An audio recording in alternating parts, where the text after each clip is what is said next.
Welcome back to our channel unforgettable motivation.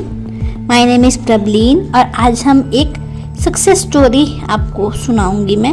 ध्यान से सुनिएगा और अगर अच्छी लगे तो लाइक ज़रूर कीजिएगा।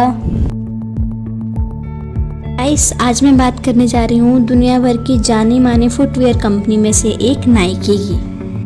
अमेरिका की एक मल्टीनेशनल कंपनी है और एथलेटिक शूज़ बनाने वाली ये दुनिया की सबसे बड़ी कंपनी है। इसके अलावा ये स्पोर्ट्स के कुछ और सामान भी बनाती है, जैसे कि T shirts, glasses, gloves, jacket, hats जैसी बहुत सारी चीज़ें। यही वजह है कि नाइकी स्पोर्ट्स मेंडर का सबसे वैल्यूएबल ब्रांड है। गाइस, शायद आप में से बहुत कम लोगों को पता होगा कि नाइकी की शुरुआत ब्लू रिबन स्पोर्ट्स नाम से शुरू हुई थी और इसका पहला शोरूम जो था वो एक कार थी।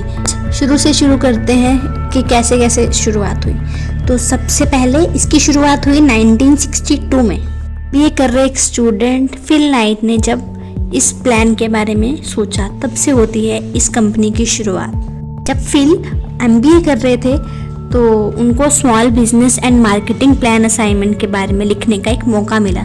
को स्पोर्ट्स और रनिंग काफ़ी पसंद थी, इसलिए ही उन्होंने जूतों के बिजनेस के बारे में लिखा। यही असाइनमेंट करते हुए उनके दिमाग में सस्ता, टिकाऊ और स्पोर्ट्स के लिए गुड क्वालिटी वाले शूज़ बनाने का आइडिया आया। आइडिया को साकार करने के लिए फिल पढ़ाई करने के बाद, यानी कि अपनी एमबीए करने के बाद, जापान पहुंच गए, जहां उन्होंने टाइगर नाम के सस्ते और अच्छे जूते देखे। तब उनके कंपनी के मालिक से मिले। उन्होंने उनको फिल ने उन्हें ये बताकर कि वह एक ब्लू रिबन स्पोर्ट्स कंपनी के ऑनर हैं, उनसे टाइगर शूज़ बेचने का राइट ले लिया। दोस्तों, दरअसल ब्लू रिबन कंपनी जो थी वो सिर्फ फिल के दिमाग में थी अभी तक, लेकिन जब फिल को टाइगर शूज़ के सैंपल दिए गए तो वो उसको बेचने के लिए सबसे पहले बिल बॉर्मन के पास आ गए, वो कि ग्रेजुएशन के दौरान उनके स्पोर्ट्स कोच रह चुके थे। बॉर्मन ने उस सैंपल जूते को बहुत ही पसंद किया और साथ ही उन्हें फिल का बिजनेस आइडिया भी लुभा गया और वे फिर उनके बिजनेस पार्टनर बन गए। आगे चलकर बिल बॉर्मन और फिल ने $1000 की कैपिटल से ब्लू रिबन स्पोर्ट्स के नाम से एक कंपनी बनाई। इसके बाद सबसे पहले उन्होंने जापान की टाइगर ब्रांड कंपनी से 300 जोड़े जूते बनवाए, जिसे उन्होंने स्कूल के बाहर एक कार में बेचा। जैसे कि मैंने शुरू में आपको बताया था कि सबसे पहला शोरूम कार, और ऐसे ही उन्होंने अपने पहले साल में 1300 जूते बेचे, जिससे उन्होंने करीब $8000 की कमाई की। अगले साल ही बढ़कर $20,000 तक पहुंच गई और फिर 2 साल तक कार की डिग्गी को शोरूम की तरह उपयोग करने के बाद, इसके बाद 1966 में उन्होंने अपना पहला स्टोर कैलिफोर्निया में खोला, जो कि BRS के नाम से, ब्लू रिबन स्पोर्ट्स के नाम से खुला। अगले ही साल जूतों की हाई डिमांड के चलते उन्होंने अपने बिजनेस को और बढ़ाया और इसके बाद आखिरकार 1971 में ब्लू रिबन और टाइगर कंपनी के बीच कॉन्ट्रैक्ट खत्म हो गया और अब फिर ब्लू रिबन स्पोर्ट्स ने अपने खुद के फुटवेयर बनाने का फैसला किया। 30 मई 1971 को ब्लू रिबन स्पोर्ट्स का नाम बदलकर आधारित रूप से नाइकी कर दिया गया, जो कि यूनान की एक देवी के नाम के रूप पर रखा गया। इसके लोगों को एक कैरोलिन नाम के ग्राफिक डिजाइनर ने डिजाइन किया था।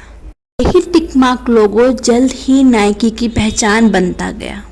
1980 के दौरान नाइकी ने फुटवेयर्स के साथ साथ और भी चीज़ें जैसे कि क्लोथिंग, ट्रैक सूट्स वगैरह की भी मार्केटिंग स्टार्ट कर दी, जो कि अमेरिकन यूथ के लिए फैशन का दूसरा नाम बन गए। जूतों की और टी शर्ट्स की वहाँ पर बहुत डिमांड थी। वजह थी कि 1980 के लास्ट तक नाइकी ने पूरे मार्केट पर 50% अपना हक जमा लिया था। 1984 में बास्केटबॉल प्लेयर माइकल जॉर्डन ने इसका प्रमोशन किया। आगे चलते गए ब्रांड बढ़ता गया, प्रमोशन बढ़ते रहे। बहुत सारे फेमस प्लेयर्स जैसे कि टाइगर वुड्स, राफेल नडाल जैसे जाने माने प्लेयर्स को इसके प्रमोशन के लिए हायर किया गया। बहुत सारे प्लेयर्स इस ब्रांड की पहचान बनते गए। इसके बाद 2005 से नाइकी भारतीय क्रिकेट स्पोर्ट्स का भी किट स्पॉन्सर बन गया। और ऐसे ही आज फिल जो है वो दुनिया के सबसे अमीर लोगों में से 15वें नंबर पर है। मैं फ्रेंड्स बस एक ही चीज़ कहना चाहूँगी, अगर आप मन में कुछ सोच लो ना तो आप कोई भी आपको उसको करने से नहीं रोक सकता। ये मत सोचिए कि हमारे पास ये नहीं है, वो नहीं है, ये नहीं है। बस शुरू कीजिए, कहीं से भी शुरू कीजिए। जो आपके पास जितने साधन हैं, जो भी हैं, बस आप शुरुआत कीजिए। जब आप शुरुआत करेंगे अपने आप काम होता जाएगा, अपने आप आपकी मेहनत रंग लाती जाएगी। तो आज की स्टोरी अगर आपको अच्छी लगी तो प्लीज़ लाइक कीजिएगा, शेयर कीजिएगा और सब्सक्राइब कीजिएगा और कमेंट करके ज़रूर बताइएगा